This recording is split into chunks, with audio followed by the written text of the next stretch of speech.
pesquisadores e pesquisadoras, de parcerias e apoios que temos recebido, como, por exemplo, da Claxo, do que propriamente uma orientação de uma política de Estado ou de uma política de governo federal, como nós já tivemos há algum tempo. E tudo isso, esse contexto que nós vivemos, ele exacerba, né, tudo de ruim vem, né? Todos os fenômenos perversos, quando a extrema-direita, então, assume esse lugar de representatividade política, eles também vêm à tona com muita força, e isso nós sabemos que essa ascensão da extrema-direita ela não acontece somente no Brasil, nem somente em países aqui da América Latina, mas nós sabemos que outros países do mundo, na Europa, essas forças, elas têm se levantado, na minha perspectiva, inclusive, numa reação às forças contra-hegemônicas, contra esse capitalismo global que nós construímos ao longo dos anos. Então, agora nós temos um contra-ataque, digamos assim, de forças que sempre foram hegemônicas do ponto de vista econômico e que se aliam agora a forças reacionárias, a um campo da extrema-direita, para implantar o projeto de Estado, o projeto de política econômica que eles e elas defendem, que é um projeto com muito menos Estado e muito menos direitos e políticas públicas, e com muito mais mercado, e com muito mais abertura ao mercado. Tudo isso nos afeta. Então, o Brasil hoje ele vive essa exacerbação do machismo, do racismo, da xenofobia em relação a imigrantes, refugiados. Nós vivemos uma situação muito tensa e uma ebulição, digamos assim, no contexto nacional, de movimentos de extrema-direita que vão às ruas e dizem que querem a volta da ditadura militar, e agora, mais recentemente, principalmente depois da situação que vivemos e assistimos internacionalmente do assassinato de George Floyd, nos Estados Unidos, por um militar branco, um policial branco, que, então, um assassinato a esse homem negro, e o desencadeou uma série de manifestações nos Estados Unidos contra o racismo, e isso tem repercutido em outros lugares do mundo. No Brasil, essas manifestações também começam a ficar fortes. E, então, a gente tem hoje manifestações de extrema-direita, manifestações do campo progressista, e tudo isso no contexto de pandemia.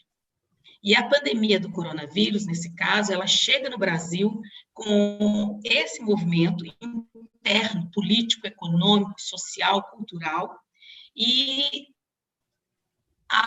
as várias pesquisas, várias dados que nós temos, têm mostrado que a população negra é a que mais sofre nesse contexto de pandemia.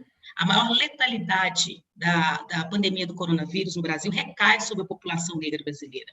E recai junto com uma situação de racismo que tem sido denunciada historicamente pelo movimento negro no Brasil, movimento de mulheres negras, quilombola, de juventudes negras. Essa situação também, ela acontece no Brasil no momento em que várias e várias pesquisas mostram a violência que recai sobre a juventude negra, os dados de desigualdade racial que são gritantes no Brasil entre negros e brancos, no mercado de trabalho, escolaridade, acesso à saúde, moradia, uma série de dados que nós temos hoje. Então, quando a pandemia vem, claro, ela incide sobre essa população, e é como se ela levantasse a uma série de desigualdades estruturais que existem, não só no Brasil, mas em outros países do mundo, que também passam por momentos difíceis com a pandemia. Essas desigualdades estruturais, elas vêm à tona, e no caso do Brasil, a população negra que já sofre um contexto de exclusão, de desigualdade racial intensos, somado às situações do racismo, ela sofre mais. E por que ela sofre mais? Por que são mais afetados? Porque é essa população negra brasileira que se encontra, por exemplo, entre aqueles e aquelas que mais usam ou mais necessitam do Sistema Único de Saúde, que tem sido destruído por essa gestão do governo federal. Esse Sistema Único de Saúde é uma experiência ímpar, muito importante no Brasil. Nós temos uma emenda constitucional, que é a 95 do ano de 2016, que ela congelou chamada emenda do teto de gastos, ela congelou por 20 anos os recursos direcionados para a saúde, para a educação, para a assistência e para mais áreas importantíssimas da nossa sociedade. Então, o nosso Sistema Único de Saúde, ele sofre com a aprovação dessa emenda, que foi ainda na transição do governo interino e legítimo para as eleições de 2018, e, é claro, a população que mais precisa do Sistema Único de Saúde, que é a população pobre brasileira, negros, brancos, indígenas, mas, sobretudo, a população negra, que são 56% da população brasileira, que se autodeclaram pretos e pardos. E a população negra, ela vai se encontrar, então, entre as pessoas que estão desempregadas, os assalariados, aquelas que estão no mercado informal, as empregadas domésticas, as cuidadoras das pessoas mais velhas, de idosos, as pessoas que dirigem as ambulâncias, as pessoas que carregam os doentes dentro dos hospitais, as auxiliares de enfermagem que têm um contato direto com os doentes dentro do hospital, toda a área médica é afetada, mas principalmente aquelas e aqueles que são as auxiliares de enfermagem que trabalham todo dia e diretamente com os doentes, as pessoas todas que estão nessa base da nossa economia, a grande maioria delas são negras. E isso faz com que a pandemia do coronavírus no Brasil tenha cor, tenha raça, tenha classe, tenha gênero, porque as mulheres sofrem muito mais também com o impacto da pandemia, e principalmente as mulheres negras, que são aquelas que saem de casa para trabalhar e muitas vezes, como empregadas domésticas, contraem o vírus dos seus patrões, das suas empregadoras, e com isso contaminam também a sua família e seus filhos e filhas. Então, o Sistema Único de Saúde é uma questão muito séria, e olhando o Sistema Único de Saúde brasileiro e as suas dificuldades, nós entendemos o racismo brasileiro e a desigualdade que recai sobre a população negra. Mas aí vocês podem estar pensando, mas e aí, como que fica essa situação do Brasil? Mais de 50 mil mortos, letalidade, população negra. Onde quer que encontra saída a sociedade brasileira para essa situação da relação entre coronavírus e racismo? Primeiro, o movimento negro brasileiro tem se organizado para fazer essa denúncia. Então, além da denúncia do racismo, fazer a denúncia de como você pode ver os impactos do racismo e da desigualdade racial sobre a população negra. Uma das ações importantes que nós tivemos de uma organização de 150 entidades do movimento negro brasileiro, Coalizão Negra por Direitos, ela entra com um pedido no Ministério da Saúde, solicitando os dados de raça, cor, de letalidade, de adoecimento, de internação da população brasileira durante a pandemia. Esses dados, então, eles começam a sair de maneira desigual. Hoje nós tivemos, no dia 21, saiu uma reportagem no Provedor UOL, falando que das 27 secretarias que nós temos de saúde no nosso país, 19 omitem os dados raciais e não os divulgam para a população de um modo geral e para a opinião pública. Então, nós temos os poucos dados que foram divulgados, já mostram esse índice de letalidade. O acompanhamento que institutos de pesquisa, que organizações não governamentais conseguem fazer, também reiteram que a população negra é a mais atingida nesse contexto. E hoje, exatamente hoje, nesse momento, nós temos uma discussão no Senado Federal, o Partido dos Trabalhadores, o senador Paulo Paim, entrará com um projeto no Senado para que seja aprovado em nível nacional que esses dados sejam todos revelados e sejam todos divulgados. Então, nós temos também uma ação que é uma ação de solidariedade comunitária. As vilas, as favelas, as periferias brasileiras, onde se encontra a maioria das populações, da população pobre e da população negra e pobre brasileira, tem dado um grande exemplo de organização comunitária, de solidariedade, de luta local para proteger, para informar e para ajudar as pessoas pobres e as pessoas negras e pobres nesse contexto de pandemia. São várias ações, desde a informação através de rádios comunitárias, a coleta e a distribuição de kits de higiene para higienização, kits de álcool em gel, kits também de máscaras, a produção caseira de máscaras para distribuição gratuita pela população, a distribuição espacial das vilas e favelas entre as associações comunitárias, deixando lideranças que cuidam de determinados espaços para verificar quantas pessoas adoecem, quantas pessoas precisam de comida, quantas pessoas precisam de assistência médica. Nós temos também a divulgação e a coleta desses dados por organizações não governamentais que vão até as vilas e favelas. Então, nós temos uma solidariedade que vem das comunidades, uma solidariedade que vem do movimento negro, do movimento de mulheres, dos outros movimentos sociais, e nós temos uma solidariedade também que vem das universidades, de pesquisadores, de pesquisas locais, da produção de materiais pelas universidades, de pesquisa pelas universidades também, na busca de uma vacina. Então, o Brasil, como todos e todas sabem, é um país extremamente complexo, e essa complexidade ela tem se avolumado, tem aumentado nesses últimos tempos. E quando nós olhamos a situação da pandemia e do racismo e da população negra, isso fica muito visível. E, paralelamente a isso, nós temos uma outra discussão, que é as medidas do isolamento social, que a Organização Mundial da Saúde tanto recomenda, elas valem para alguns setores, mas não valem para outros. Elas não valem, por exemplo, para a população pobre, para a população negra e pobre brasileira. Porque essa população ela precisa sair de casa, ela precisa trabalhar, ela nem sempre tem o seu trabalho suspenso para que ela possa ficar em casa fazendo isolamento. Essa população vive do trabalho informal, da venda do trabalho informal. Então, toda a situação de desemprego e de risco das pequenas empresas, nesse momento da pandemia, afeta a população brasileira pobre e afeta principalmente a população negra e pobre brasileira. Serviços como cabeleireiros, manicure, na área dos serviços, onde você tem um grande número de mulheres negras e que têm sido parados durante o período de isolamento, afeta a economia dessas mulheres.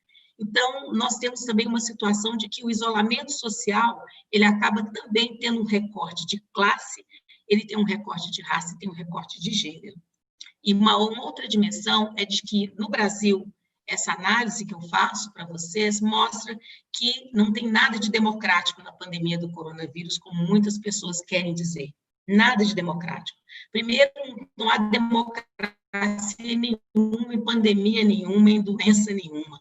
E nesse caso do coronavírus, o que a gente tem visto é uma exacerbação das desigualdades, uma exacerbação de fenômenos perversos. Situações como, por exemplo, a violência contra as mulheres tem aumentado no tempo da pandemia, não só no Brasil, mas em outros países, e principalmente sabemos que no Brasil, as mulheres negras, elas ocupam nas estatísticas um dos índices altos de violência e de feminicídio, pois essas mulheres têm sofrido muito mais, porque têm que ficar, muitas vezes, isoladas com o seu agressor dentro de casa, aquelas que conseguem fazer do isolamento. Nós temos também um aumento de violência em relação às crianças, não só da violência doméstica, como também da obrigatoriedade pelos que cuidam dessas crianças, pelos seus parentes, de que elas saiam para o trabalho infantil, para vender nas ruas, para conseguir dinheiro para dentro de casa. Então, pelas mais diversas situações.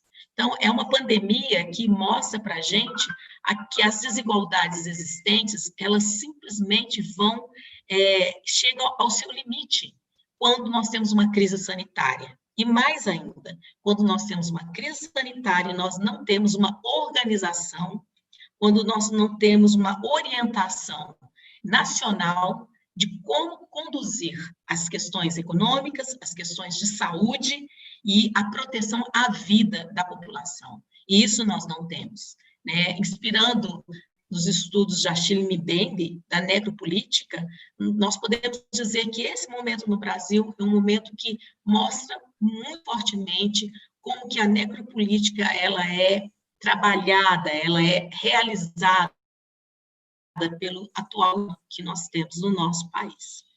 E, levando em consideração, e aí caminhando para o final, eu diria para vocês que, no caso da cooperação Sul-Sul, o que nós temos visto no nosso país, nesses últimos tempos, é muito mais um alinhamento para uma cooperação Norte-Sul, e principalmente uma aproximação e uma inspiração política e econômica dos Estados Unidos da América, do que a cooperação Sul-Sul com toda a luta pela superação de desigualdades e de articulação e fortalecimento dos países para construir uma ação contra-hegemônica em relação ao capitalismo global e a todas as formas de desigualdades. Então, me preocupa muito a situação do nosso país nesse momento, e nós buscamos alternativas e tentamos alternativas no campo da esquerda. Nós temos governos estaduais e municipais que conseguem conduzir melhor a situação da população em tempos de pandemia, mas temos também uma flexibilização desregulada, uma invenção que é o isolamento vertical, que não existe, discutindo que as pessoas podem manter um determinado distanciamento social e assim abrindo os comércios, abrindo lojas, etc., por uma pressão do mercado também, por uma pressão dos trabalhadores, das trabalhadoras que também perdem os seus empregos nesse momento. Então, os governos estão muito pressionados. Nós tivemos no Nordeste do país, onde temos muito mais casos de contaminação e letalidade, uma organização dos governos do Nordeste, chamado Consórcio do Nordeste, que estão tentando alternativas, porque não tem uma condução geral do Ministério da Saúde e do governo federal. Nós estamos sem o ministro da Saúde até hoje, temos um ministro interino, e o Brasil, então, segue, assim, lutando e necessitando do apoio, da compreensão, da cooperação dos nossos parceiros e parceiras sempre aliados. Mas não perdemos as esperanças, porque a democracia é o nosso alvo, né? E uma democracia radical. Uma democracia radical, na minha perspectiva, é aquela que tem que ser anticapitalista, antifascista, antineoliberal, antirracista, antipatriarcal, anti-LGBT-fóbica. Essa democracia radical é aquela que eu particularmente busco e muitos outros colegas e parceiros do campo emancipatório buscam.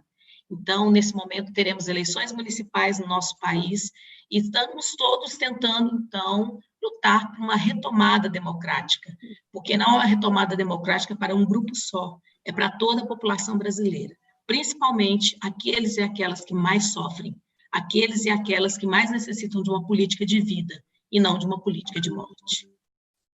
Obrigada. Muchas gracias, obrigada. Obrigada.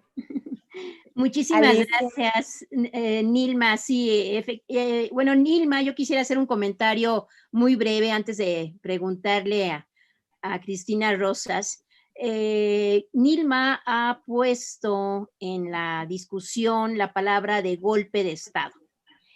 Y bueno, a mí me tocó vivir los 60s, los 70s, y tenemos una concepción del golpe de Estado. De los militares, sobre todo en América del Sur, que fue muy impactante para México, y además vivimos el exilio de América del Sur en nuestro país. Pero viendo incluso el desenvolvimiento de la crisis, y sobre todo una crisis cuyo antecedente está en las políticas macroeconómicas que toman los bancos centrales a partir del 2008-2009, me hizo reflexionar, Nilma, de que realmente quienes le han dado un golpe de Estado al mundo y a la sociedad son principalmente las políticas de ajuste y monetaristas que han incidido en las desigualdades, en la falta de educación, en la falta del sistema de salud. Entonces, cuando viene COVID, pues esto inmediatamente hay una explosión de esas políticas en democracias mal manejadas. Y entonces el panorama cada vez es más desalentador. Simplemente ayer Gita Gopinath, que es la directora, la jefe de economía del Fondo Monetario Internacional, anunció que son cifras que realmente, ya no sé si yo estoy dando malas cifras o porque realmente no entiendo cómo, si el pronóstico para este año era una caída de menos 6.1, ella anuncia de abril al día de hoy, o sea, de abril a mayo, a junio, 2 meses después, una caída de menos 8.0% a nivel mundial. Y por supuesto, los países desarrollados, bueno, es un poco menor la caída. Los países emergentes también caen.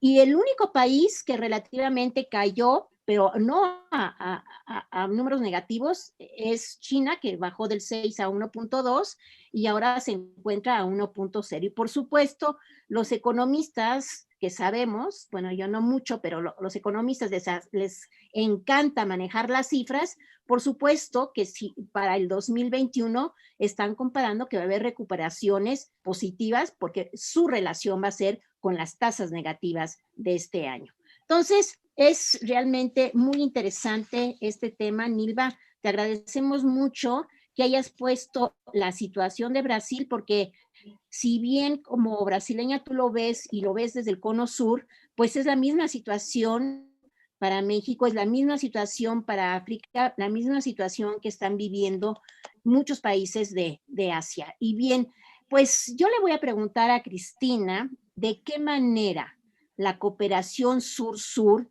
puede coadyuvar a hacer frente a la pandemia provocada por el SARS-CoV-2. Pues Cristina, tienes la palabra.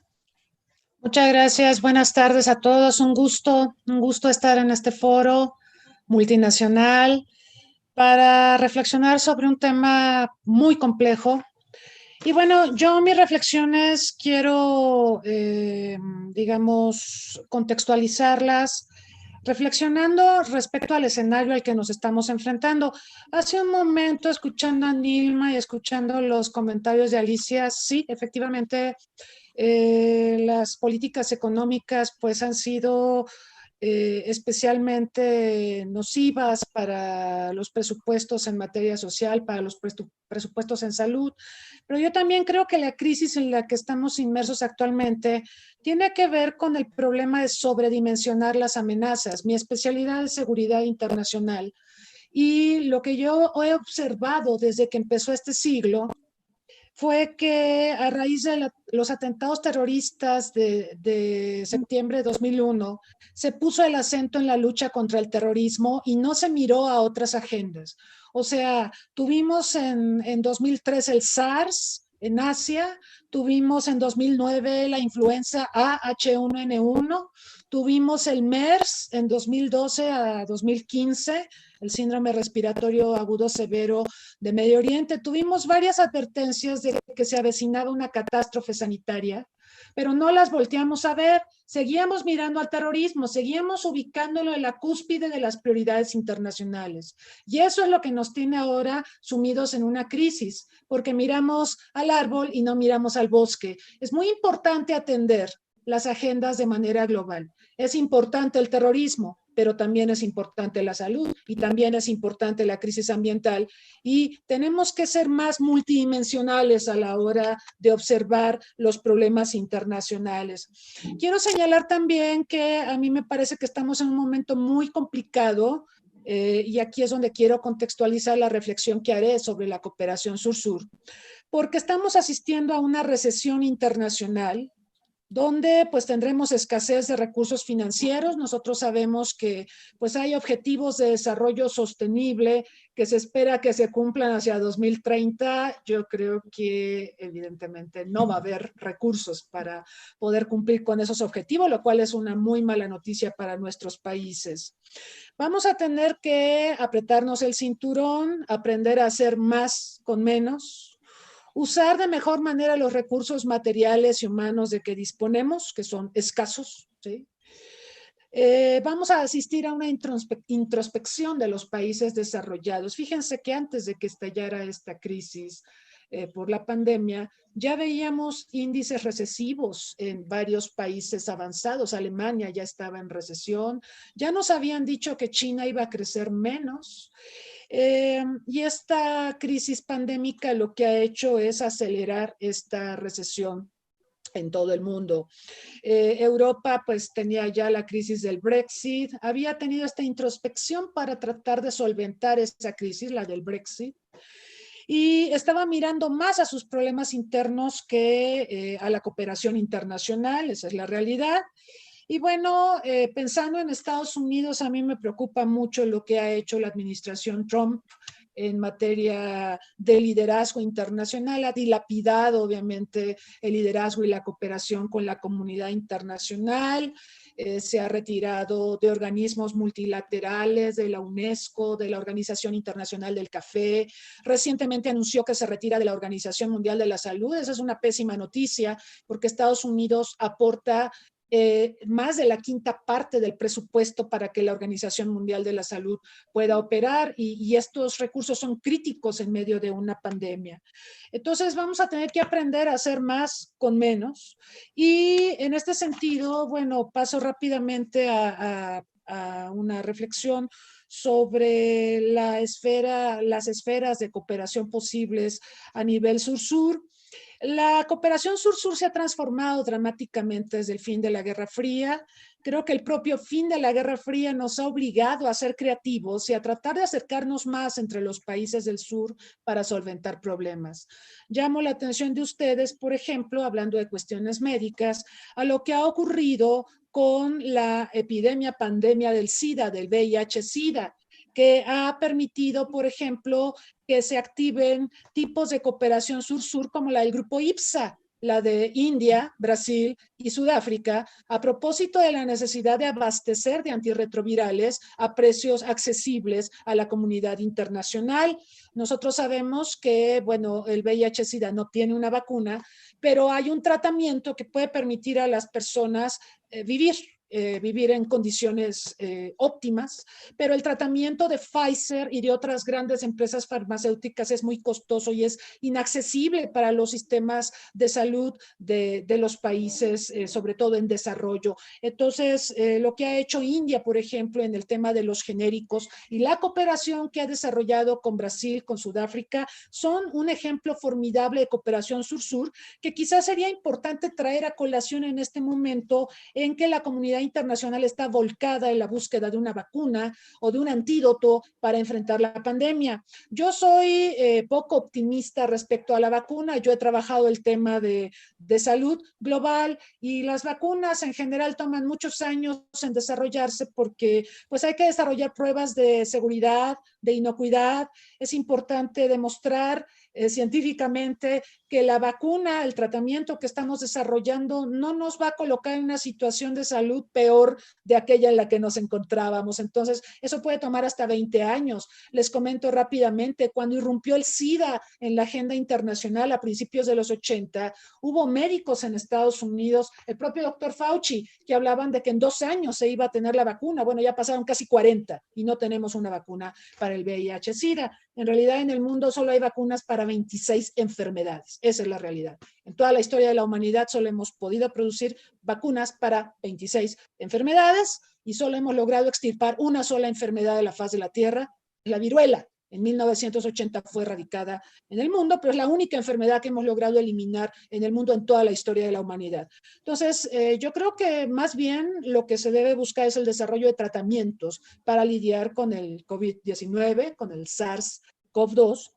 Y bueno, aquí pues va a ser muy importante recordar que la cooperación sur-sur pues es una cooperación que involucra no solo a gobiernos. A veces se piensa que la cooperación sur-sur solo parte de gobiernos y solo ellos la pueden llevar a cabo. Ciertamente los gobiernos son participantes importantes en la cooperación sur-sur, pero esto también involucra la cooperación sur-sur a los organismos internacionales, evidentemente, porque ellos tienen una expertise que pueden ayudarnos a desarrollar iniciativas en temas específicos. En el caso de, por ejemplo, nuestra región, América Latina y el Caribe, piensa mucho en la OPS, en la Organización Panamericana de la Salud. Trump anunció que Estados Unidos se retira de la Organización Mundial de la Salud, pero no de la OPS. La OPS es bastante autónoma y es un organismo anterior, nació mucho antes que la Organización Mundial de la Salud y bueno, hay optimismo de que dentro de la OPS podamos activar diferentes mecanismos de cooperación sur-sur. También en la cooperación sur-sur, pues participan organismos no gubernamentales, participan universidades y por supuesto particulares. Y esto también puede involucrar ciertamente a las empresas farmacéuticas. Brasil y México tenemos un sector farmacéutico particularmente importante que puede abonar ciertamente a la investigación médica en esta coyuntura en la que nos encontramos. En la cooperación sur-sur, los países no actúan de manera unidireccional, o sea, no solo tenemos proveedores de cooperación y receptores de cooperación, sino que tenemos países que cooperan, países que reciben, y muchos de los que cooperan también reciben. Estaba revisando la información que provee la OPS a propósito de cooperación en el sector salud. Y bueno, la OPS señala que México, Brasil, Chile y Costa Rica son países que ofrecen una amplia cooperación, expertise en materia de salud, pero también México es receptor de expertise en materia de salud, igual que El Salvador, Colombia, Uruguay, Argentina. Entonces, no es unidireccional, no es que los más desarrollados en América Latina cooperemos, sino que todos somos susceptibles de cooperar, de otorgar y de recibir, y eso hace muy rica la cooperación sur-sur, porque ciertamente en este tema que nos atañe, el tema de salud, todos tenemos algo que aportar, ¿sí? Y bueno, la otra cosa que me parece muy importante destacar de la cooperación sur-sur es que se tiene la idea de que todo se reduce a la asignación de recursos financieros. Ciertamente los recursos financieros son muy importantes, pero también la cooperación técnica y el desarrollo de capacidades. Yo creo que en este momento lo más importante es, además de la cooperación financiera que se pudiera activar a través de la OPS o de la propia Organización Mundial de la Salud o de donantes diversos, por ejemplo, la Unión Europea, qué sé yo, en el esquema de cooperación triangular.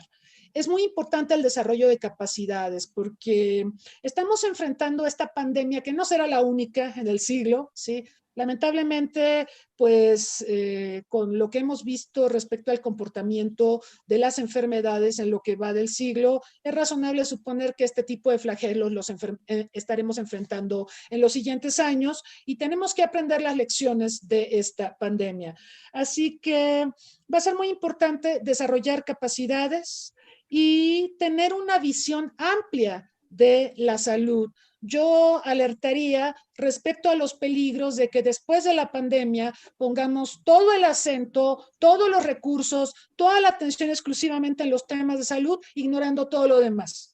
Nos pasaría lo mismo que nos pasó con el terrorismo, que sobredimensionamos un tema y descuidamos todos los demás. No, necesitamos visiones integrales sobre el desarrollo, sobre las agendas, y la salud es un componente fundamental para la supervivencia de las naciones, ¿sí? Sin salud, nosotros sabemos que no podemos funcionar, una sociedad enferma no rinde igual que una sociedad que se encuentra en condiciones óptimas de salud. El concepto de salud además es muy complejo, no solo es ausencia de enfermedades, sino que toca aristas sociales, aristas políticas, aristas hasta culturales. Entonces, hay que dimensionar a la salud en un contexto más amplio. Es muy importante, pero ojalá que después de la pandemia no solo miremos a la salud, vamos a tener que tener una visión amplia porque pues la salud se conecta con la ambiental, se conecta con la economía, se conecta con la democracia, se conecta con la convivencia social, con el tejido social. Entonces, son factores que no podemos dejar de lado. Muchas gracias. Gracias, Cristina. Karina. El micrófono. Fue muy hermoso escuchar a ambas, la verdad que aprendemos tanto de estos encuentros y Cristina me pareció brillante también tu exposición respecto de lo que señalas como las agendas globales, ¿no? Cómo los gobiernos priorizan ciertos temas para después justamente trabajar en otros que descuidando esto ha llegado a ser lo que vivimos como la única pandemia que atraviesan todos los países.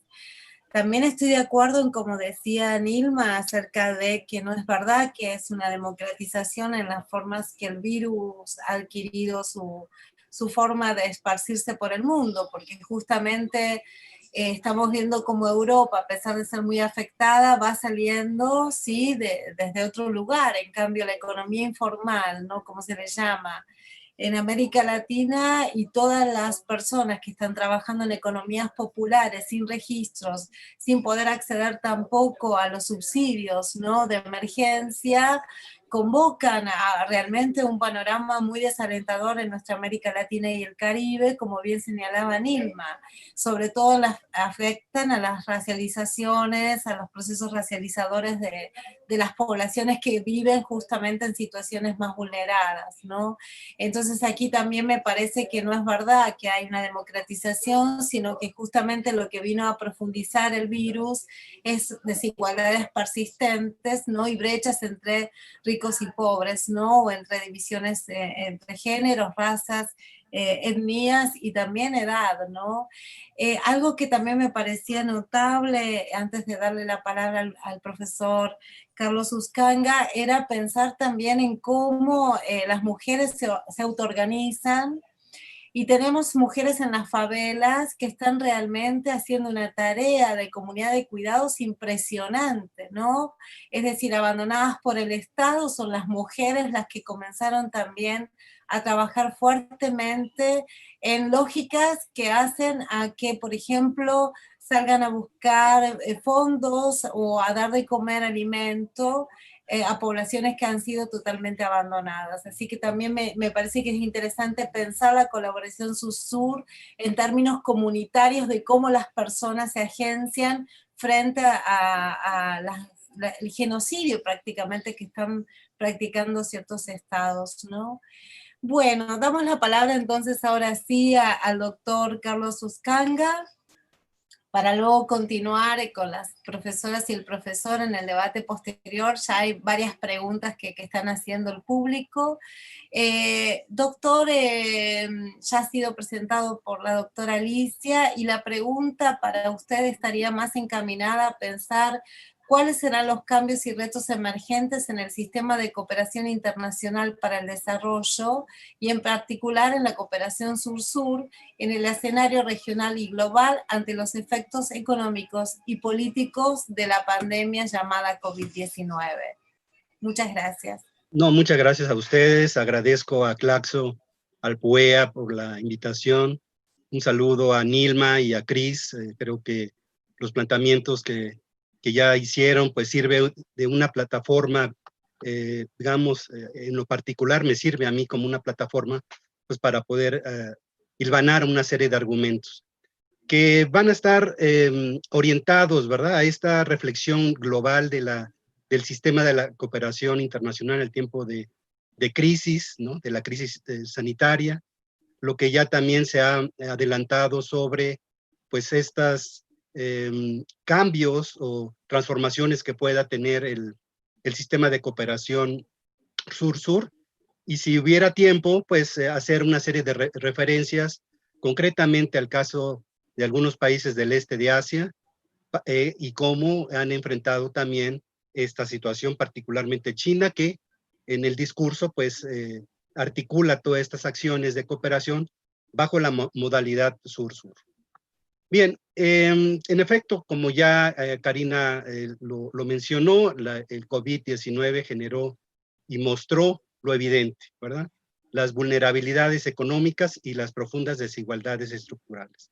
Y esto, bueno, tal como lo refería también la doctora Girón, pues se van a manifestar de manera mucho más grave, ¿verdad?, en el escenario, si es que tenemos, de la post-pandemia. En ese sentido, yo he estado muy al tanto de diversos seminarios, webinars, conversatorios que se han dado en diferentes partes, también dentro de la Red Mexicana de Cooperación Internacional, desarrollo de una red en la cual yo pertenezco, donde ha habido una serie de visiones sobre cómo conceptualizar a este sistema de cooperación internacional hoy día. Y yo puedo identificar lo que podría denominar dos visiones, una de carácter voluntarista y otra de carácter pesimista. Dentro de lo que yo llamo el carácter voluntarista, pues se menciona la necesidad de la redefinición, en efecto, de la cooperación internacional desde la perspectiva local, desde la perspectiva intermedia, desde la perspectiva global, a fin de generar acciones con mayor calidad y eficiencia.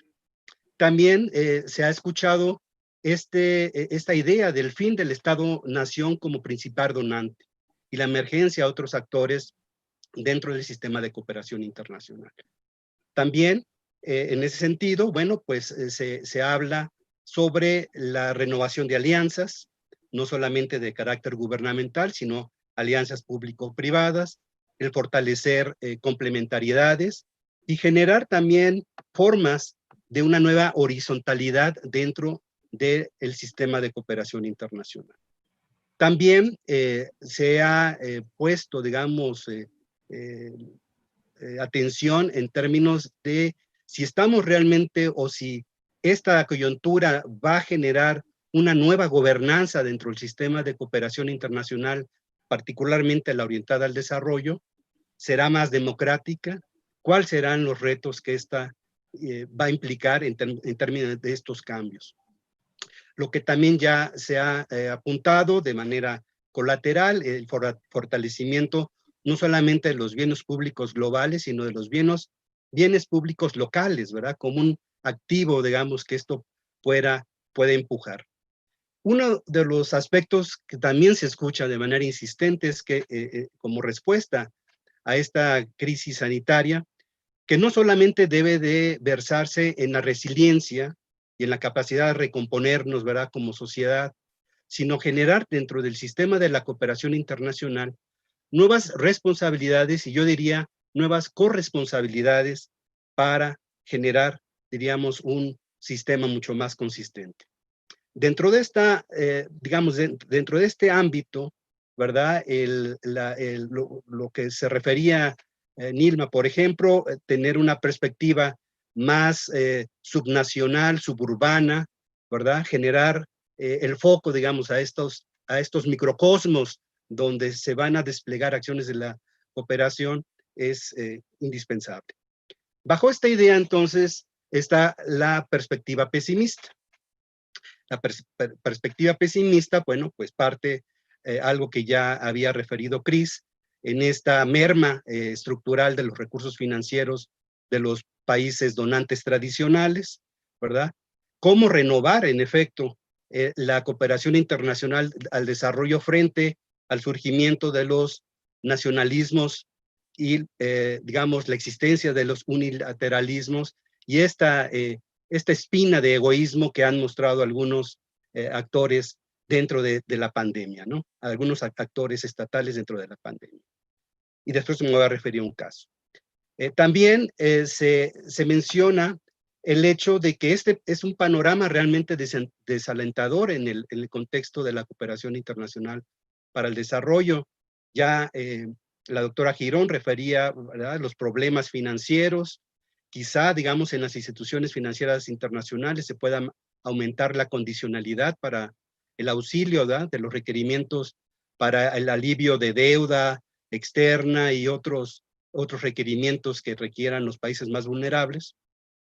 Indudablemente, ¿verdad?, como lo hemos estado viendo, hay una pérdida de confianza en los organismos multilaterales, ¿no? El caso que ya fue referido de la OMS, el caso de la OMC con la renuncia de Acevedo, etcétera, ¿no? Eso abona, diríamos, a un problema de bajas expectativas, digamos, para sumar voluntades en el ámbito multilateral. En ese sentido, hay toda una discusión si vamos a entrar a una cooperación internacional más focalizada y asertiva, o vamos a reproducir un sistema de cooperación internacional mediocre, ¿no? Ahí está uno de los grandes temas y dentro de los grandes debates que se pueden derivar a la luz de esta pandemia. En lo particular, en efecto, y retomo algunas cosas que Cris ya señaló, dentro del escenario de la cooperación sur-sur, se menciona el hecho de que pues, hay el peligro, en efecto, de una merma de la horizontalidad y el regreso de manera más prominente a una cooperación de tipo vertical, ¿no?, de tipo norte-sur, ¿no?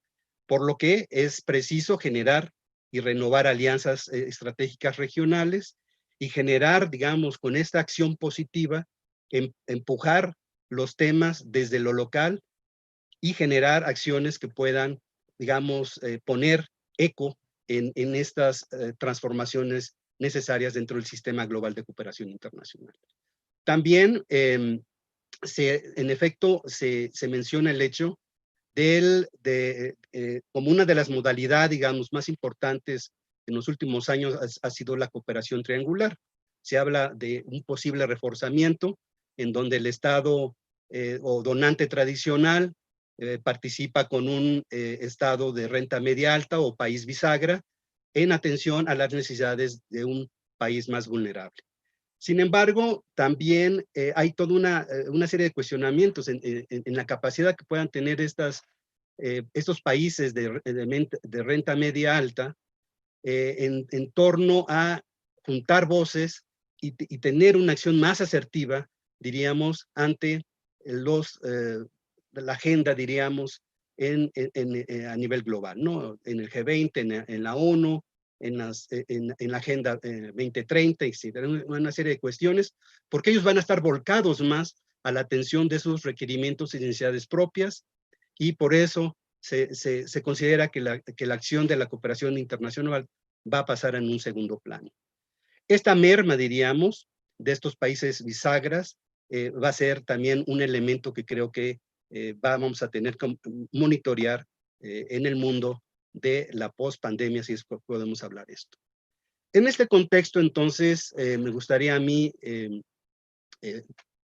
ocupar estos minutos para dar algunas luces en el caso de algunos países del este de Asia, particularmente en China. Como ustedes saben, no voy a entrar a la discusión más profunda porque nos llevaría más tiempo, pero quizá todo el mundo lo recuerda. China justifica sus acciones en el plano de la cooperación en general bajo la modalidad sur-sur. Esto es desde los años 60, desde que era China comunista, y este ha sido un discurso que se ha mantenido hasta hoy día vigente. En ese sentido, hemos podido ver, digamos, de manera muy clara cómo China se ha podido montar en el discurso de la cooperación, ha abanderado la cooperación y ha ocupado espacios que otros países han dejado. Estados Unidos, por ejemplo, la USAID ha cancelado el envío o canceló el envío de material médico, pues argumentando de que pues había una necesidad interna, ¿verdad? Y este espacio, concretamente en América Latina, ha sido magistralmente ocupado por China. Ustedes saben, se habla del envío a más de 140 países de diversos insumos médicos, el envío de expertos, la donación de 50, digamos, de cantidades importantes, 50 millones de dólares a la OMS, reuniones virtuales, ¿verdad?, para atender y compartir las experiencias de la pandemia, lo que algunos expertos han resumido como la diplomacia del cubrebocas o la nueva ruta de la seda sanitaria, ¿no? Escuchamos muchas ocasiones esto. Por otra parte, Japón pues ha generado una respuesta quizá más lerda, más lenta, ha atendido de manera directa los requerimientos de asesoría de los países, fundamentalmente del sudeste de Asia, de los estados islas del Pacífico y África, generando también acciones de cooperación financiera reembolsable y aportando, diríamos, su expertise tecnológico en el desarrollo, diríamos, de acciones para contener la pandemia, pero también de asesoría, ¿verdad?, para la reforma de los sistemas de salud. En América Latina, hasta los datos que pude obtener, solamente Panamá y Haití han sido beneficiarios de estas acciones por parte de Japón. Pero bueno, regresando a China, sabemos, Xi Jinping en la Asamblea Mundial de la Salud, pues sorprendió al mundo con una serie de propuestas, ¿no? Por ejemplo, esta idea de si la vacuna china se logra conformar, pues sería un bien público global, el ofrecimiento de $2,000 millones en un lapso de 2 años para asistencia internacional, el tema de la colaboración con los países del G20 para apoyar, hacer acciones de alivio a la deuda de los países más vulnerables. El tema también sobre la cooperación en el sistema de Naciones Unidas y generar una red de respuesta humanitaria. Y bueno, y el apoyo que se ha volcado fundamentalmente a los países africanos. En ese sentido, bueno, sabemos que las acciones de cooperación en China, muchas de ellas son cooperación financiera no reembolsable, esto es importante, pero no todas las acciones de cooperación de China y de otros países caen en esta categoría, ¿verdad? Me voy a ir ya más rápido, en el sentido de que, por ejemplo, vamos a ejemplificar en el caso de México, se estableció un puente aéreo, ¿verdad? Con México y Beijing para el suministro de más de 200 toneladas de insumos que han estado llegando con diversos niveles de calidad, diríamos, al país. También esto ha sucedido en varios países de América Latina. Y que, bueno, este puente aéreo ha conformado, pues, alrededor de más de 20 vuelos de manera continua, ¿no? Proveyendo diversos insumos médicos. Pero dentro de estos, no solamente se inscriben los que estrictamente son de ayuda humanitaria, sino también la compra-venta de equipo, ¿verdad?, que México ha tenido. Entonces hay que distinguir dentro de esas acciones de la cooperación, hay también acciones orientadas a la compra de medicamentos o de equipo que se requiera. Y esto ha sido muy interesante, ¿verdad? Porque China ha jugado muy bien en el abanderamiento de la cooperación. En todo el arribo de los aviones o de las donaciones que se da, pues siempre está la foto respectiva con los funcionarios, y esto ha sido un activo que no solamente China, sino todos los países dentro del sistema de cooperación internacional realizan. Bien, ya para finalizar, quizá dentro de este engranaje discursivo de las acciones de la cooperación sur que establece Beijing, hay que reconocer que ha generado nuevas modalidades, y quizá es la parte más importante, ¿no? La participación de empresas chinas, como el grupo Alibaba, ¿no?, donando a algunos países, concretamente Perú hizo una donación de mascarillas. Y algo también relevante, como las provincias, así a nivel de las provincias en China, como la de Chongqing, generó también acciones de cooperación dentro de América Latina, particularmente Ecuador. Entonces, estos dos actores que creo hay que poner en la lupa, pueden ser también parte, o no pueden ser, más bien son parte de esta redefinición en términos de una cooperación, diríamos, descentralizada dentro de China, en donde estos actores pueden jugar un papel fundamental y no solamente las acciones gubernamentales. Yo cerraría aquí mi comentario y pues les agradezco mucho su atención. Ay, pues muchísimas gracias, Carlos. Realmente que, como dijo Cristina, es un tema muy complejo. O sea, la situación es... no sé cómo expresar la situación que estamos viviendo en estos momentos. Y lo que Nilma comenta sobre Brasil, pues es lo mismo que estamos viviendo en México y es lo mismo que se está viviendo en otros países. Y no es, incluso cuando uno lee las noticias de cómo fueron sacando a todas las personas de las residencias pues de las personas mayores, y cómo nadie, incluso no había ni quien fuera por esas personas, por no decir cadáveres. O sea, es que es un panorama muy difícil de comentarlo, ¿no? Es algo que realmente, no sé cómo estamos viviendo, que nunca imaginamos vivir, y que bueno, o sea, hay muchísimos temas para seguir profundizando. Sé que hay muchas preguntas y le voy a dar la palabra a Karina para que se las manifieste y no sé, Karina, te dejo el micrófono. Sí, ¿cómo están? Sí, la verdad que es realmente uno de los paneles más increíbles que hemos tenido a nivel de la multiplicidad de temas y preguntas que nos salen, ¿no? Voy a empezar por Giacomo, que pregunta cuáles mecanismos y dispositivos de cooperación sur-sur existen. ¿Cómo es posible fortalecer esos espacios de cooperación sur-sur en una dimensión no solamente estatal, sino también desde las organizaciones sociales y comunitarias?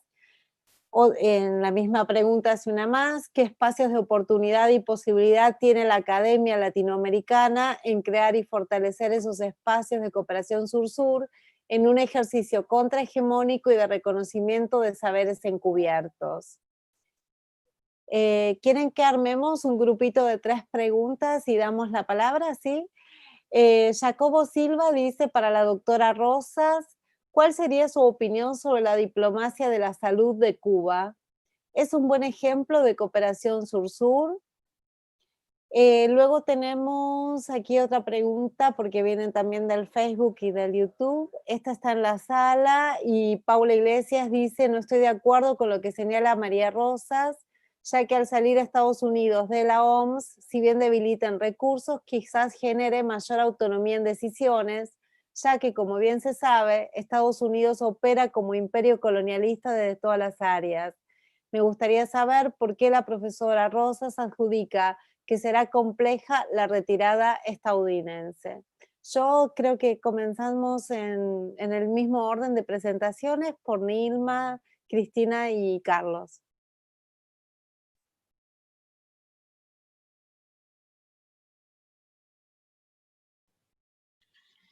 Então, eu acho que da primeira pergunta, eu quero falar mais sobre a questão das organizações sociais e a cooperação sul-sul.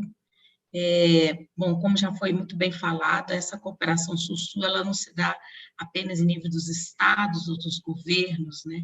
Ela não se dá apenas do topo, mas ela se dá também, digamos assim, da base. E ela se dá em cooperação das mais diversas ordens e áreas, não só a questão econômica e mercado, mas ela também se dá na troca de saberes, na troca de culturas, na troca de conhecimentos. E aí eu penso que essas organizações sociais que também realizam a cooperação sul-sul, nós podemos falar da cooperação acadêmica, como já foi dito aí. No Brasil, eu posso falar da experiência da Universidade da Integração Internacional, da Lusofonia Afro-Brasileira, com a sigla Unilab, que é a universidade que eu fui reitora, pro tempore, e é uma universidade que foi construída no contexto da cooperação sul-sul, numa visão de cooperação sul-sul com a África, e mais precisamente com os países africanos de língua portuguesa, e uma ideia de formação acadêmica, tanto de estudantes africanos que vêm para o Brasil estudar nessa Universidade Pública Federal, quanto de estudantes brasileiros do estado do Ceará, que é onde se localiza, na cidade de Redenção, no nordeste do Brasil, quanto alunos e estudantes que vêm de outros estados brasileiros e que também podem, por meio de um sistema unificado de seleção para o ensino superior que temos no Brasil, e de um exame nacional do ensino secundário, do ensino médio no Brasil, também podem estudar. Eu quero exemplificar como uma forma de cooperação acadêmica a experiência dessa universidade.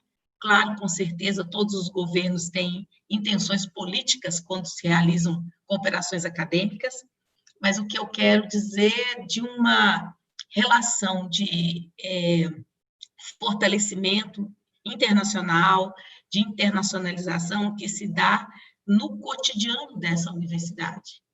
No aprendizado conjunto, por exemplo, de professores, professoras, estudantes, trabalhadores técnicos dessas universidades, que passam a compreender melhor a realidade uns dos outros, né?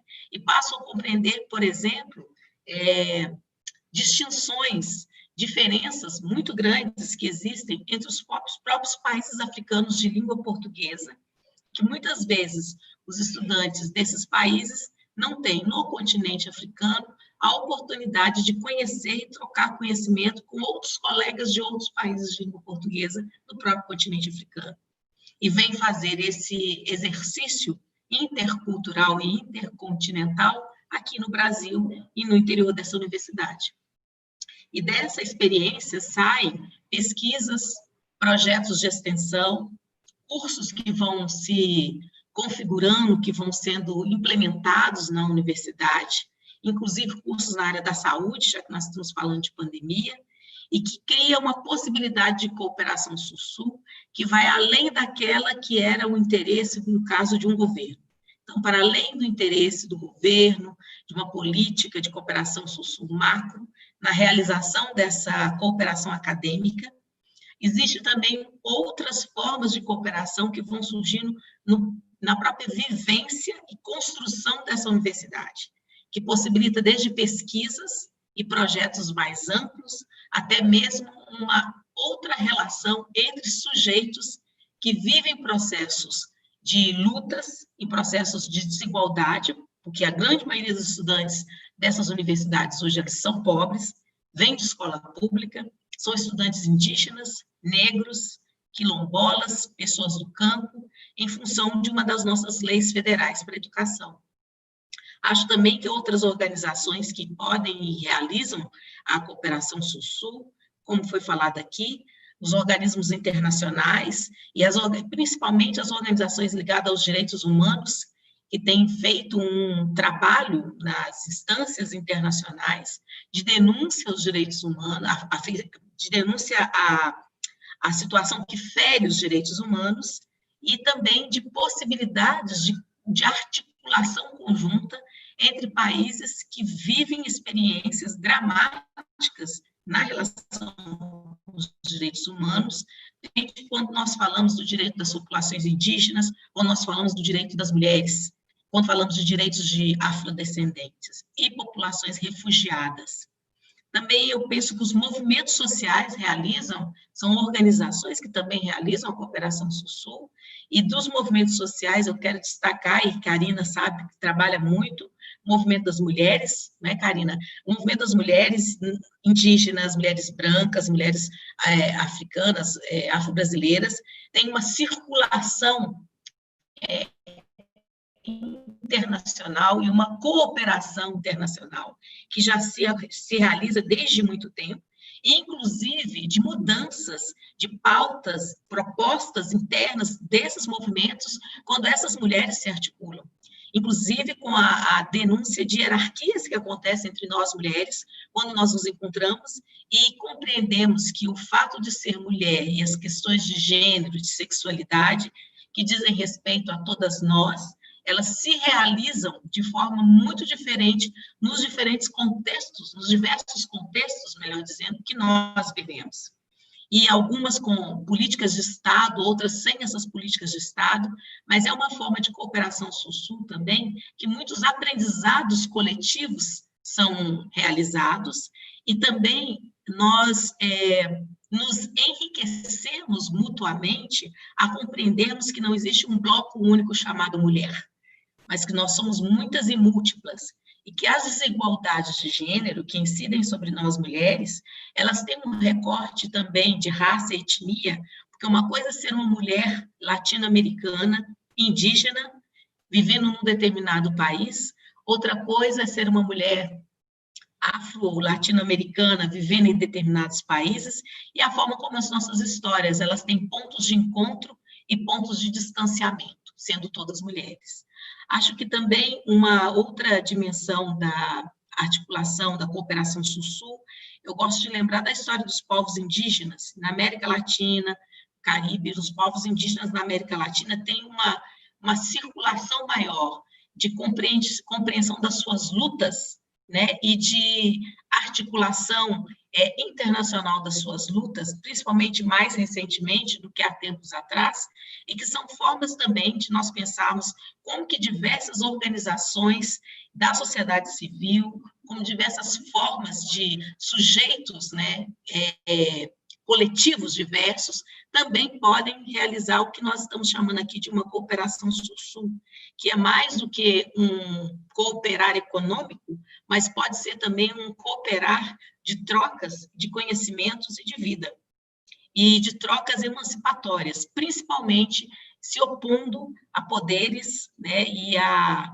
dominações que são históricas nos nossos processos latino-americanos, marcados por uma colonização, por exploração e por escravidão. Com relação a uma pergunta sobre a questão da política mista, intercultural, como política de Estado ou não, eu diria, pensando no meu país, no Brasil, que nós ainda estamos longe de realizar uma política de tal ordem. Eu acho que o Brasil, nós tivemos aproximações, digamos assim, de realizar trocas que pudessem nos levar a construir essa política.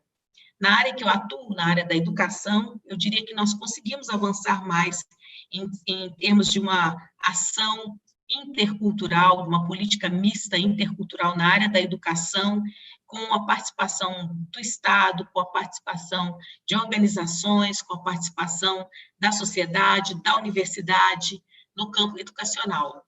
No campo da saúde, nós temos alguma coisa, mas, na minha perspectiva, isso no Brasil ainda é muito incipiente perto do que poderia ser. E eu acho que, pensando nas populações indígenas, nas populações quilombolas, nesse momento de pandemia, por exemplo, nós poderíamos ter, se houvesse uma relação entre aquilo que nós organizamos na esfera mais estatal e também na esfera dos governos, de saberes e culturas tradicionais, de saberes e culturas medicinais, de saberes e culturas com as ervas, de saberes e culturas de cuidado com a vida, de saberes e culturas de respeito e reconhecimento à natureza, que povos indígenas no Brasil têm, que povos quilombolas no Brasil têm, que povos das águas e das florestas no Brasil têm, e que atuam e já atuam nesse momento de pandemia e que têm conseguido cuidar das pessoas, cuidar e salvar vidas, inclusive, em contextos como esses. Nós temos, por exemplo, no campo da medicina natural, temos ações, por exemplo, ligadas à homeopatia, com a produção de medicamentos, que também têm sido medicamentos vitoriosos, no sentido do cuidado, da prevenção, do cuidado com a imunidade das pessoas no contexto de pandemia.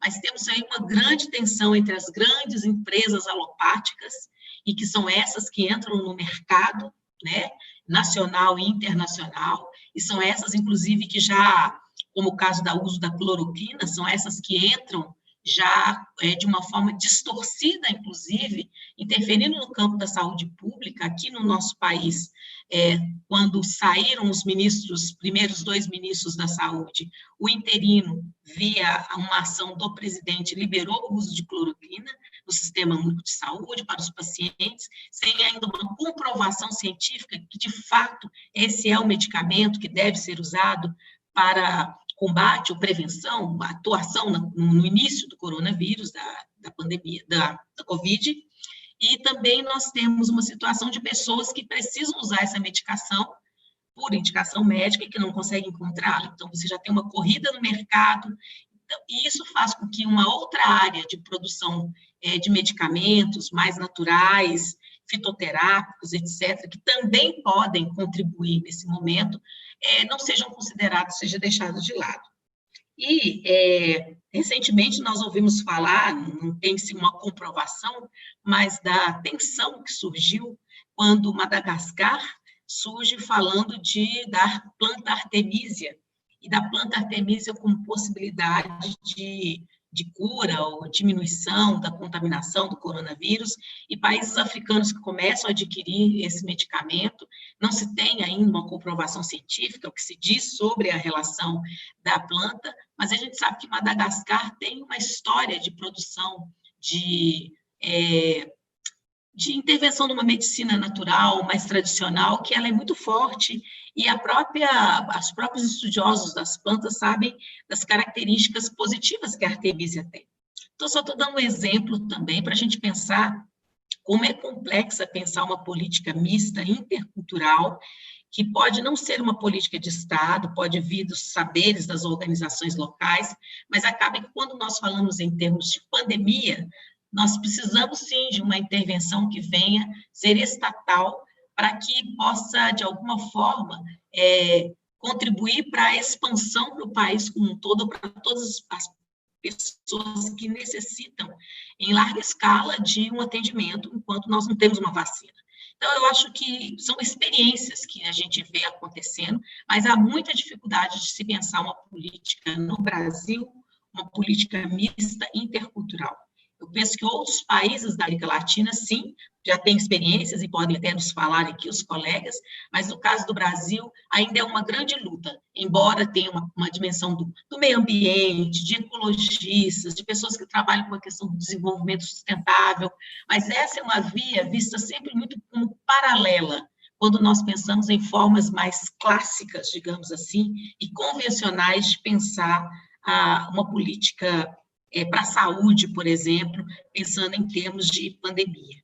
Eu vi uma última pergunta que falava sobre a questão da linguagem, se o momento é tão forte, a realidade é tão forte, que a nossa própria linguagem, tem hora que não dá conta, exibe uma limitação para a gente expressar essa realidade que nós estamos vivendo.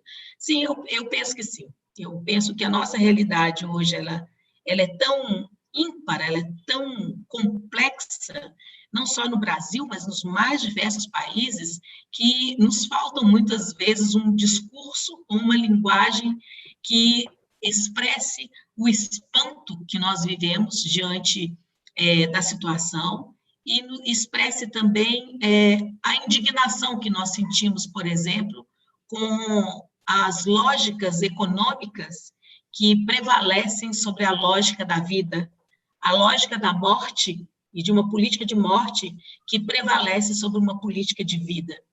E acho que é um contexto, cada vez mais eu acho, que nós vamos ter que aprender com os saberes construídos pelos sujeitos sociais nas suas lutas sociais. Movimentos sociais, organizações, grupos tradicionais, cada vez mais nós precisamos de aprender com eles, porque são educadores.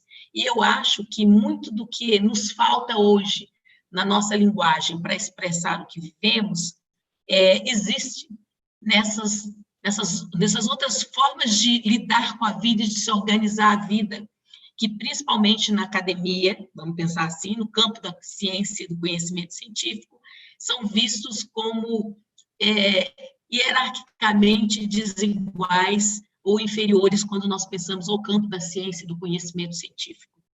Eu acho que cada vez mais a situação do meu país mostra o quanto nós precisamos de ser menos arrogantes para tentar interpretar e compreender a vida e a realidade que nós vivemos. Talvez, se nós nos aproximarmos das pessoas mais simples, elas poderão nos ensinar melhor e ter mais linguagem e construir um outro discurso sobre toda essa situação que nos espanta do que nós mesmos, muitas vezes, com todos os nossos cursos, com todos os nossos diplomas, com todas as nossas pesquisas.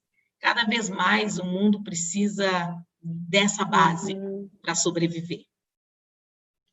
Muchísimas gracias, Nilma. Seguimos en orden, entonces, Cristina y luego Carlos. Claro, gracias. Muchas gracias por las preguntas.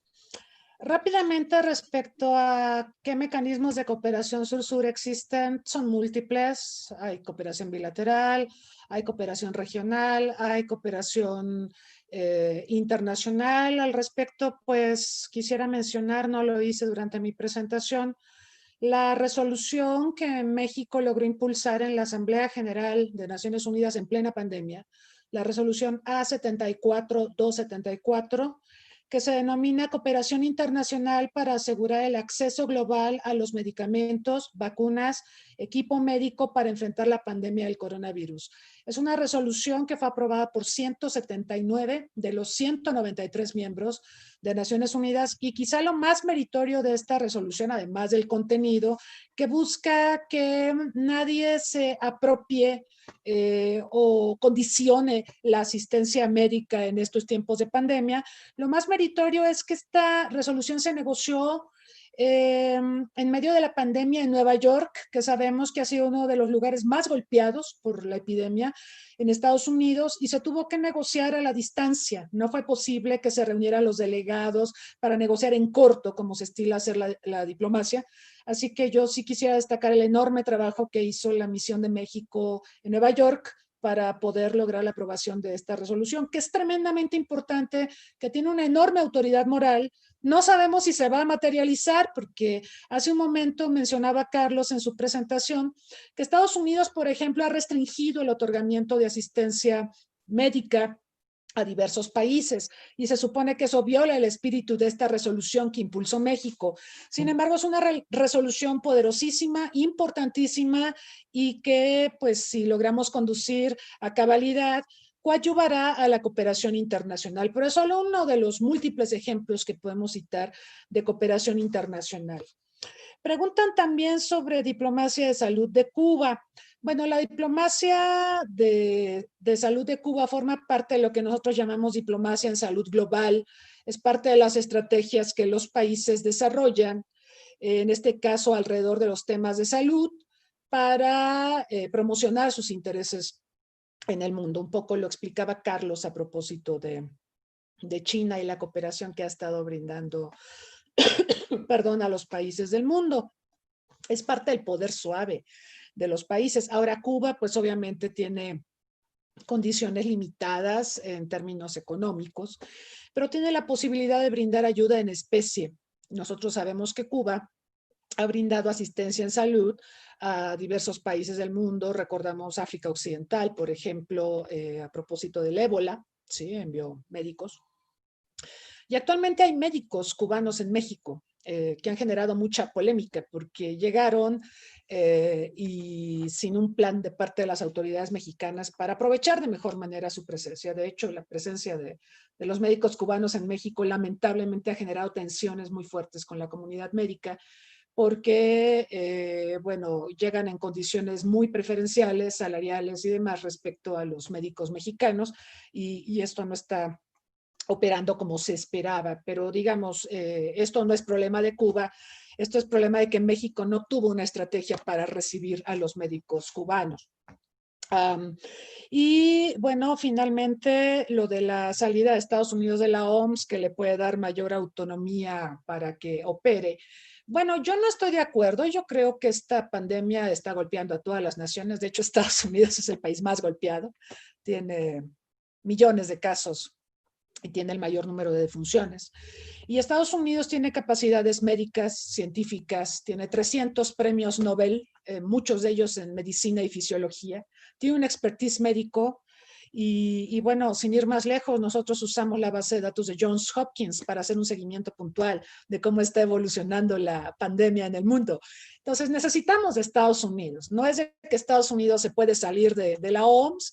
De hecho, yo decía que es complejo que se salga, porque para que un país se retire de un organismo internacional tiene que pagar sus cuotas atrasadas. Y Estados Unidos no ha pagado cuotas a la OMS desde el año pasado.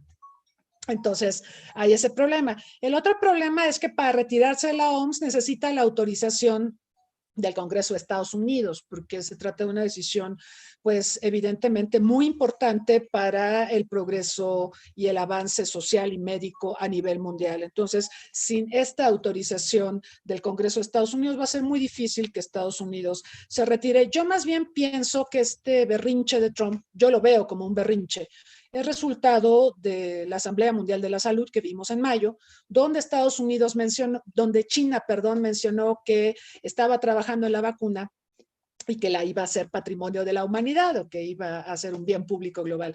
Eso a Estados Unidos no le conviene ni a sus farmacéuticas, porque pues tiene a farmacéuticas las más importantes de Estados Unidos investigando para encontrar la vacuna, y perderían millones, miles de millones de dólares si China otorga su vacuna como patrimonio de la humanidad o como un bien público global. Entonces creo que eso es parte del berrinche.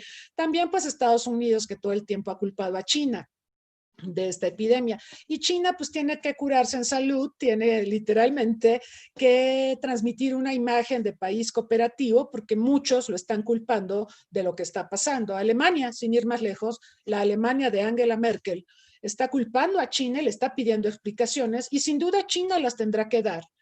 Quizá no es el momento, quizás este es el momento de buscar la mayor cooperación posible, tratar de salir de este embrollo en el que nos encontramos.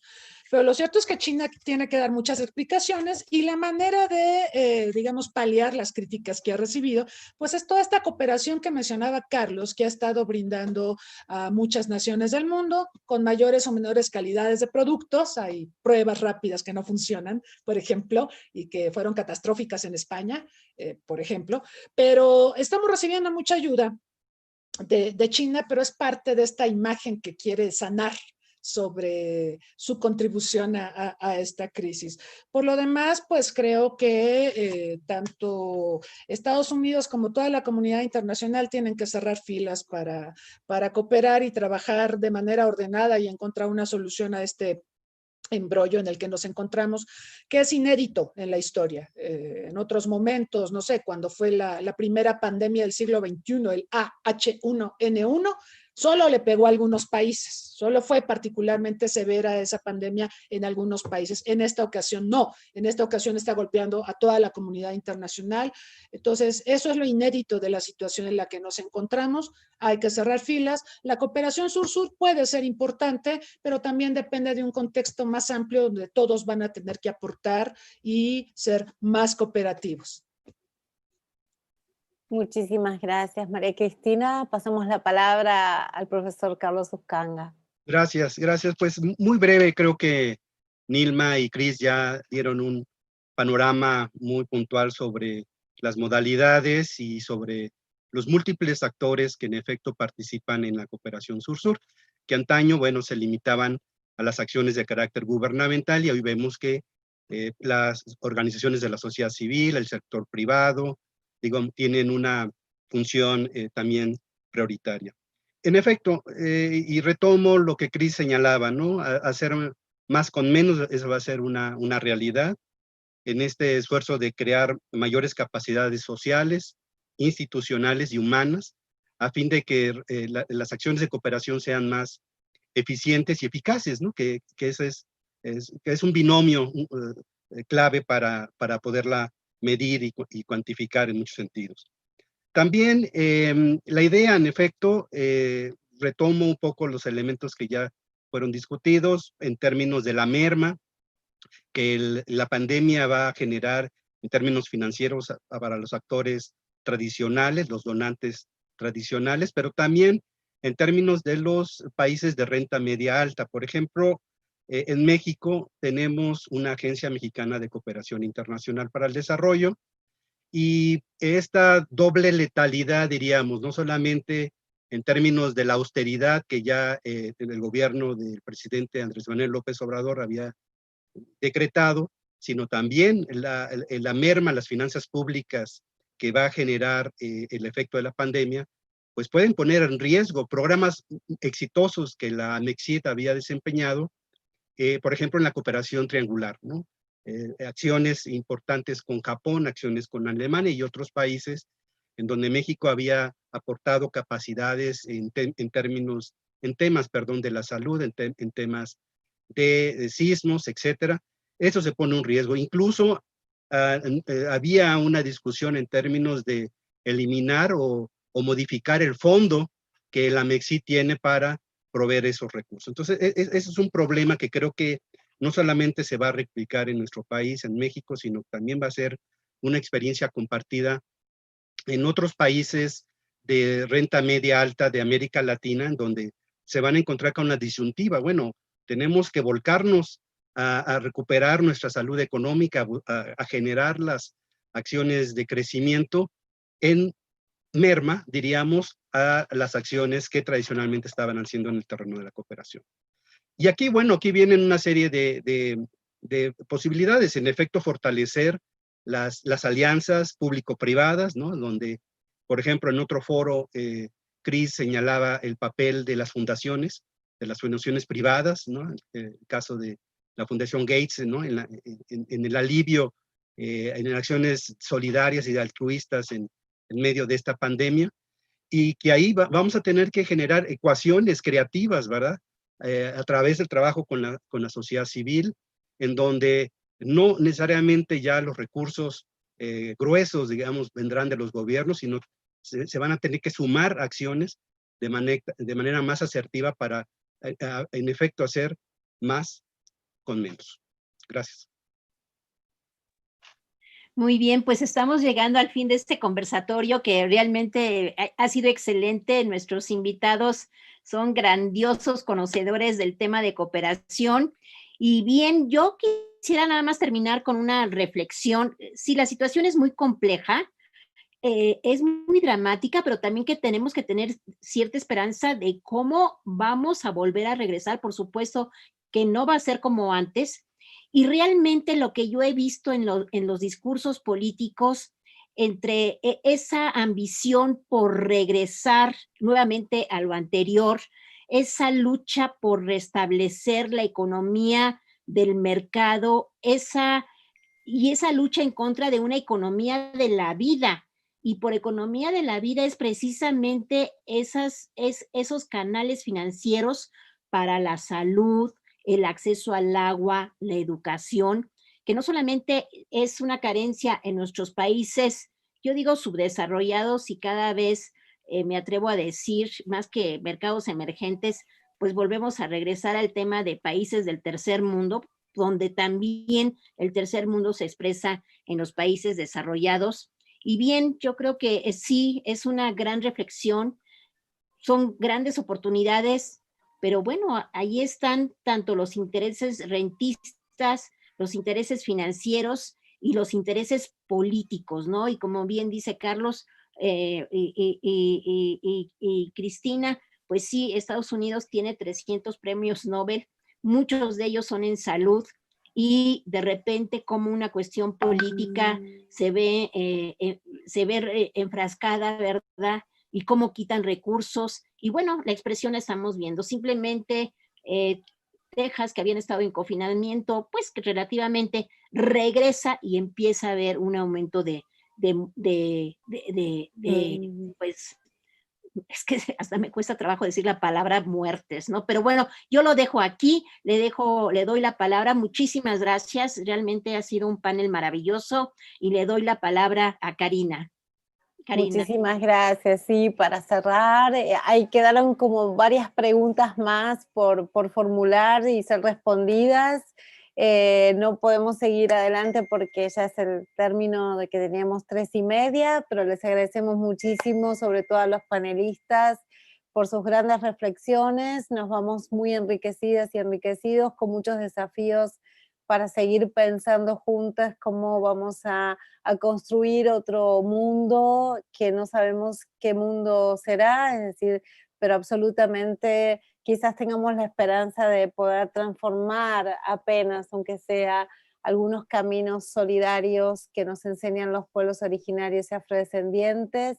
Allí hay mucho saber, como decía también la profesora Nilma, y creo que mucho del aprendizaje que tenemos en la academia se lo debemos sobre todo a estos pueblos, y de ellos aprendemos todo el tiempo. Así que creo que también poner la mirada en las construcciones comunitarias de las organizaciones sociales de base, favelas, barrios vulnerados, también nos puede enseñar mucho a cómo cambiar las circunstancias que nos llevaron a esto.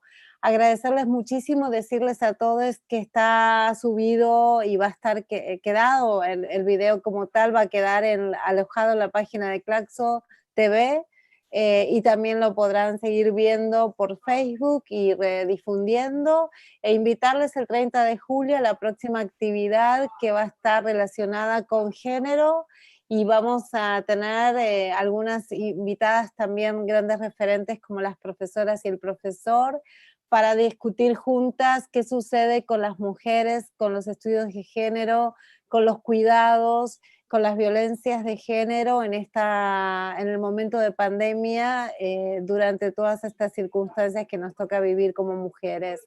Eso será el 30 de julio a las 14 horas y nuevamente organizado conjuntamente con el PUEA. Muchas gracias a todos y a todas, y espero verlos muy pronto. Muchas gracias. Gracias y hasta luego, y un Hasta luego. aplauso. Gracias. Muchas gracias a todos y todas. Cuídense mucho. Gracias. Igualmente. Gracias. Un fuerte abrazo. Carlos. Hasta luego. Bye. Hasta luego.